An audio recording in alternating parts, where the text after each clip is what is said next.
अस्सलामुअलैकुम वरहमतुल्लाहि वबरकातुहू। Tahir Janjua is here. आज हम लोगों ने नेक्स्ट लेक्चर में डिस्कस करना है एक न्यू टॉपिक को। टॉपिक का टाइटल है हमारा इंटरेक्शन अमंग ऑर्गेनिज़म्स। हमने ऑर्गेनिज़म्स के दरमियान ताल्लुक़ को देखना है कि किसी भी इकोसिस्टम में, किसी भी इन्वायरमेंट में रहते हुए मुख्तलिफ़ स्पीशीज़ के ऑर्गेनिज़म जो हैं वो आपस में कैसे ताल्लुक़ कायम करते हैं, वो अपनी फ़ूड कैसे लेते हैं, वो डिफेंड कैसे करते हैं एक दूसरे को या अपनी सेम स्पीशीज़ को, उनका हैबिटाट कैसा होता है, उनका रिलेशनशिप कैसा होता है। ये सब कुछ हम लोगों ने आज डिस्कस करना है इंटरेक्शन अमंग ऑर्गेनिज़म्स वाले टॉपिक में। अब हमें पता है कि इंसान, जानवर, प्लांट्स जो हैं ये सारे इकोसिस्टम के अंदर रहते हैं, इन्वायरमेंट का पार्ट होते हैं। ये हम डिवाइड करते हैं हमारे इकोसिस्टम को या इन्वायरमेंट को। हम कहते हैं कि ये एटमॉस्फेयर होता है एक पोर्शन इसका। एटमॉस्फेयर में हम एयर की बात करते हैं, हम कहते हैं ब्लैंकेट ऑफ गैसेस यहाँ पे मौजूद होते हैं। यानी ज़मीन से ऊपर वाला जो भी पोर्शन है आसमान तक, उसको हम कहते हैं कि एटमॉस्फेयर पोर्शन है वो, क्योंकि वहाँ पे हवाएं प्रेजेंट होती हैं, बादल वगैरह होते हैं, और ये सब हमारे एटमॉस्फेयर का पार्ट है। फिर हम कहते हैं कि लिथोस्फेयर क्या होता है। अब ज़मीन के ऊपर जितनी भी रॉकी बॉडीज़, माउंटेन्स वगैरह मौजूद हैं ना, वो आते हैं लिथोस्फेयर के अंदर। यानी हम लिथोस्फेयर में ज़मीन की बात कर रहे होते हैं और ज़मीन पे जो जो चीज़ प्रेजेंट है उसकी भी बात करते हैं। फिर हमारे पास थर्ड बॉडी आती है हाइड्रोस्फीयर की। Hydro means water. हाइड्रोस्फीयर में हम सारी वाटर बॉडीज़ की बात करते हैं हम lakes, valleys, marine environment, fresh water environment, river वगैरह जो है ना उनको डिस्कस करते हैं। साथ साथ हम इनके अंदर जो एक्वेटिक ऑर्गेनिज़म्स रह रहे होते हैं ना उनको भी डिस्कस करते हैं कि कौन से एक्वेटिक ऑर्गेनिज़म्स हैं जो इन हाइड्रोस्फीयर या वाटर बॉडीज़ के अंदर सर्वाइव कर रहे होते हैं। और ये लिविंग ऑर्गेनिज़म्स का एटमॉस्फेयर के साथ कनेक्शन, लिथोस्फेयर के साथ, हाइड्रोस्फेयर के साथ, सॉइल के साथ, ये सब हम डिस्कस करते हैं बायोस्फेयर के अंदर। फिर बात करते हैं प्रीडेशन की। इकोलॉजी में प्रीडेशन का प्रोसेस जो है ना वो या मैकेनिज़्म के तौर पर डिफ़ाइन होता है कि प्रीडेशन जो है ना वो एक ऐसा प्रोसेस है जिसमें ऑर्गेनिज़म्स की तादाद को नॉर्मलाइज़ किया जाता है या मेंटेन किया जाता है, या सादा लफ्ज़ों में हम कहें तो किसी भी पॉपुलेशन को कंट्रोल किया जाता है। यानी अगर किसी ऑर्गेनिज़म की तादाद बहुत ज़्यादा बढ़ गई है, उसकी तादाद को कम करने के लिए या उसकी तादाद को मुतदिल रखने के लिए, मुनासिब रखने के लिए प्रीडेशन का प्रोसेस होता है, जिसमें एक ऑर्गेनिज़म जो है वो दूसरे ऑर्गेनिज़म के ऊपर अटैक करके अपनी खुराक हासिल करता है और इन रिटर्न दूसरे ऑर्गेनिज़म की जो स्पीशीज़ है ना उनकी तादाद कम होती जाती है। इस तरह पॉपुलेशन जो है वो कंट्रोल हो जाती है। प्रीडेशन में हम लोग प्रीडेटर और प्रे का रिलेशनशिप देखते हैं। अब यहाँ पे चीता जो है वो हिरन को खा रहा है, तो ये भी प्रीडेटर प्रे रिलेशनशिप होगा। प्रीडेटर जो है हम उस ऑर्गेनिज़म को कहेंगे जो किसी दूसरे ऑर्गेनिज़म का शिकार कर रहा है। मसलन ये चीता है ना, ये प्रीडेटर है क्योंकि ये हिरन का शिकार कर रहा है, और हिरन जो है वो प्रे है यानी शिकार है वो। और यहाँ पे सांप जो है वो चूहे को खा रहा है, उसके बाद ग्रॉस हॉपर जो है वो इंसेक्ट के ऊपर फीड कर रहा है। ये सब चीज़ें जो है ना ये मिल के बनाती हैं हमारे प्रीडेशन या प्रीडेटर प्रे रिलेशनशिप को। फिर animals that eat other animals, कौन से ऑर्गेनिजम्स होते हैं जो दूसरे ऑर्गेनिजम्स को ईट करते हैं, वो होते हैं predators. Population of animals are often limited by the amount of food. किसी भी ऑर्गेनिज़म की स्पीशीज़ की अगर बात कर रहे हो ना, या हमने उसकी पॉपुलेशन को कंट्रोल करने की बात करनी हो, तो हम कहते हैं कि जब फूड को लेके ऑर्गेनिजम्स के दरमियान कंपटीशन डेवलप हो जाता है ना, यानी खुराक कम होती है, स्पीशीज़ ज़्यादा हो जाती हैं, तो फिर क्या होता है कि फिर स्पीशीज़ जो है ना वापस में एक दूसरे को खाना स्टार्ट कर देती हैं, ताकि वो अपनी स्पीशीज़ के नंबर को कम कर सकें, पॉपुलेशन को कम कर सकें, और खाना जो है या खुराक जो है ना वो उनके लिए एडिक्वेट हो, वाफर मिकदार में मौजूद हो। जो ऑर्गेनिज़म दूसरे ऑर्गेनिज़म को खाता है उसको कहा जाता है predator. For example crocodile, bear वगैरह। What are the animal that predators eat. Predator जिस ऑर्गेनिज़म को खाएगा वो होगा प्रे, यानी वो ऑर्गेनिज़म जो शिकार हो जाता है किसी भी प्रीडेटर के हाथों, या हम कहते हैं कि जो किसी दूसरे ऑर्गेनिज़म की खुराक बन गया है वो प्रे होगा। मसलन भेड़ बकरियां जो हैं इनके ऊपर अटैक होता है, मछली जो है मछली को इंसान अटैक करता है, या कुछ बर्ड्स जो हैं वो मछली खाते हैं। उसके बाद चूहा जो है उसको बिल्ली खाती है, तो चूहा जो है जो वो प्रे होगा और बिल्ली जो है वो प्रीडेटर होगी। फिर दूसरा रिलेशनशिप हमारे पास आता है पैरासिटिज़म का।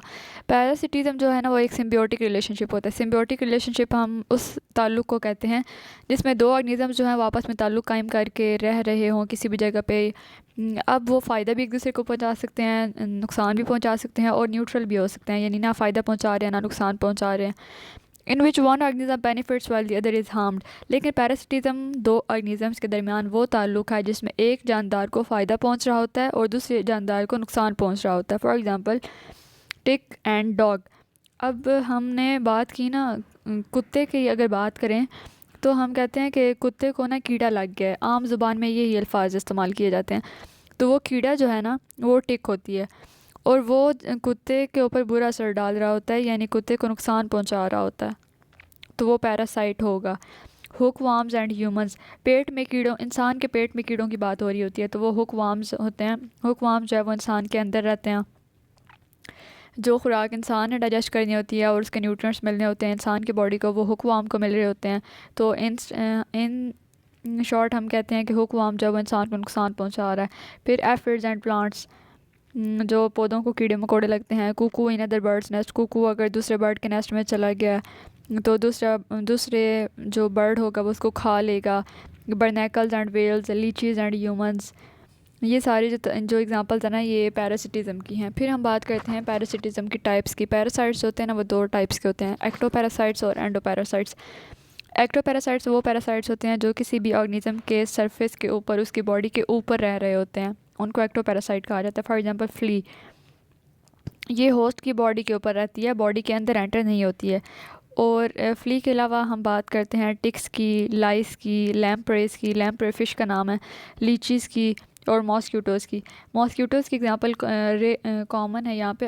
हम देखें तो मच्छर जो है वो हमारे जिस्म के ऊपर काटता है, हमारे जिस्म के अंदर जाके नहीं काट रहा होता, इसलिए मच्छर जो है वो एक्टोपैरासाइट की एग्जांपल है। फिर है हमारे पास second type endoparasites. Endo means inside. Endoparasites होते हैं ना वो इंटरनल पैरासाइट्स होते हैं, वो किसी भी ऑर्गेनिज्म की बॉडी के अंदर रह रहे होते हैं, इनसाइड द बॉडी होते हैं, उनको एंडोपैरासाइट्स कहा जाता है। For example bacteria, micro organisms and many worms, ये एंडोपैरासाइट्स हैं। फिर सिम्बियोसिस की बात करते हैं। सिम्बियोसिस जो है ना वो इकोलॉजिकल ताल्लुक है, रिलेशनशिप है दो डिफरेंट ऑर्गेनिजम्स के दरमियान, या ऑर्गेनिजम्स के दरमियान। वो ऑर्गेनिज्म आप डिफरेंट स्पीशीज़ के होंगे। सिम्बियोसिस की आगे तीन टाइप्स हम बात करते हैं उनकी, म्यूचुअलिज्म, कॉमेंसलिज्म और पैरासिटिज्म।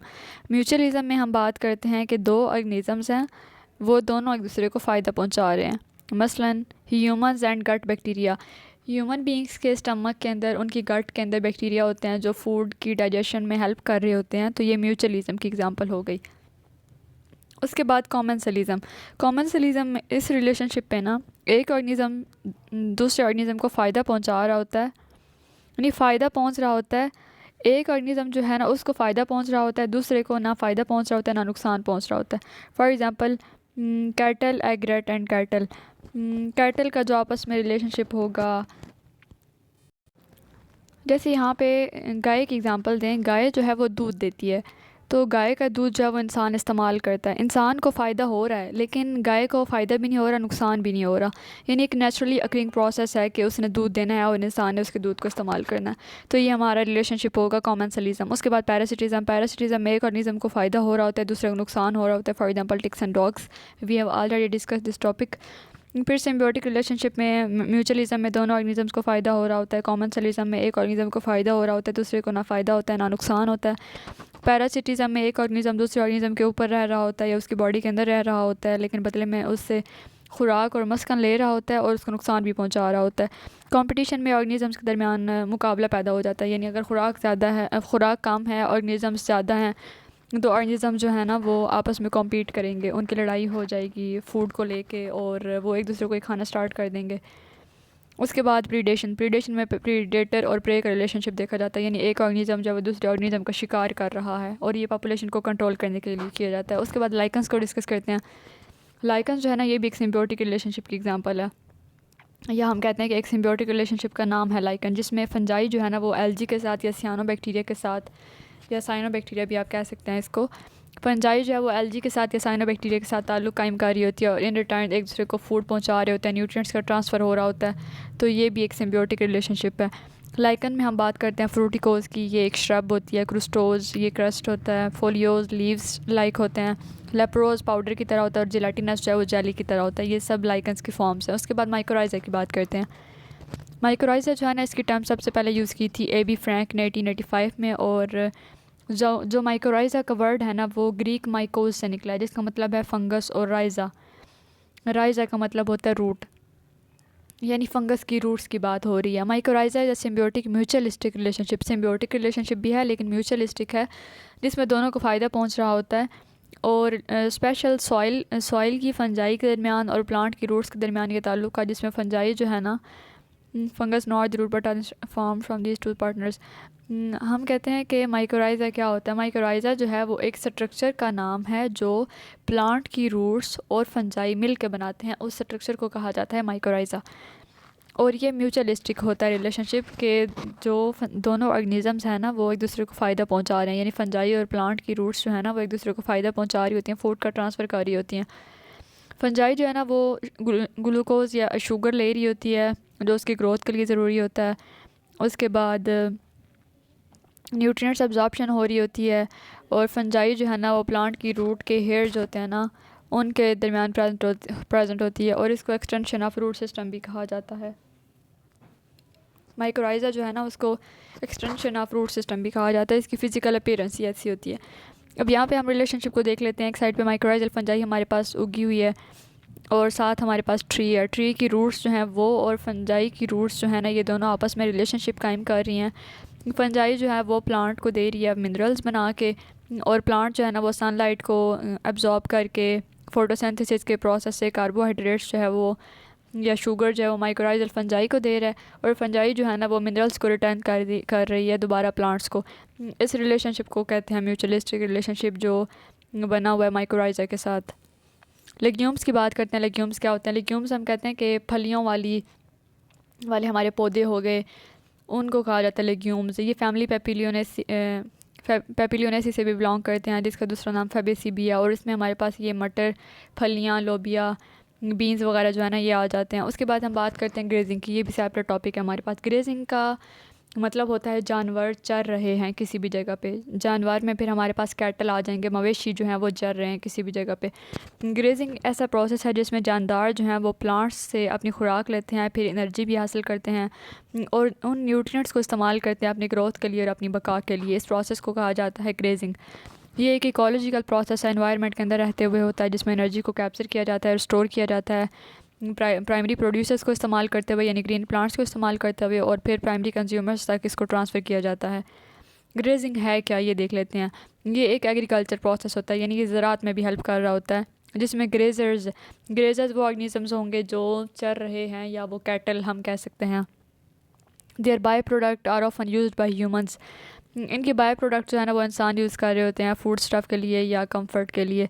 ग्रेजिंग जो को हम कहते हैं कि ये एनिमल एग्रीकल्चर की एक टाइप है, जिसमें रेंज लैंड एग्रीकल्चर हो रही है, यानी ग्रेजर्स जो है ना वो किसी स्पेसिफिक एरिया पे जाके फीड कर रहे हैं, घास वगैरह जो है वो खा रहे हैं। जैसे हम यहाँ पे पिक्चर में देख लेते हैं कि गाय जो है वो एक पास्चर में या मैडो में आई है, चरागाह में आई है, और यहाँ पे आके घास खा रही है। इस प्रोसेस को कहा जाता है ग्रेजिंग।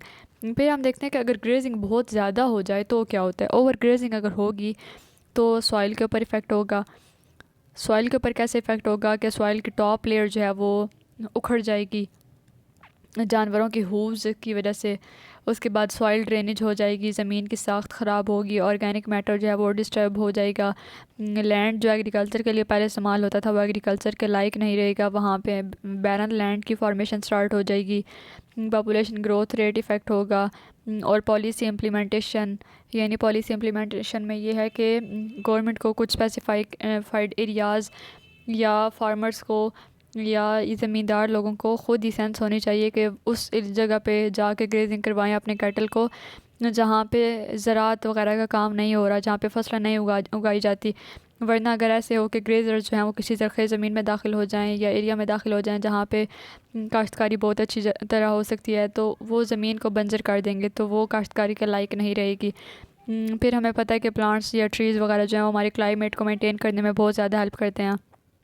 अगर ओवर ग्रेजिंग होगी, कैटल जो हैं वो दरख्त पत्ते भी खाना शुरू कर देंगे, तो हमारे एटमॉस्फेयर के ऊपर, हमारे वेदर और क्लाइमेट के ऊपर बहुत बुरा असर पड़ेगा। वेजिटेशन ख़राब हो जाएगी और लैंड यूजेज जो है वो बहुत ज़्यादा इफ़ेक्ट होगी। तकरीबन 5 से 10 साल तक वो लैंड नहीं यूज़ हो सकेगा क्योंकि वो बैरन हो गया। इससे ज़्यादा टाइम भी लग सकता है। लैंड मैनेजमेंट में सॉइल वाटर कंजर्वेशन को भी देखा जाता है कि सॉइल की वाटर होल्डिंग कैपेसिटी जो है वो डिक्रीज़ हो जाती है हूविंग के थ्रू, या ग्रेजिंग के थ्रू। आई होप आज के लेक्चर में जितना भी हम लोगों ने डिस्कस किया है उसकी आपको समझ आ गई होगी। कोई भी कन्फ्यूजन हो तो आप लोग पूछ सकते हैं। Most welcome. फ़ी अमान अल्लाह। अल्लाह हाफिज़।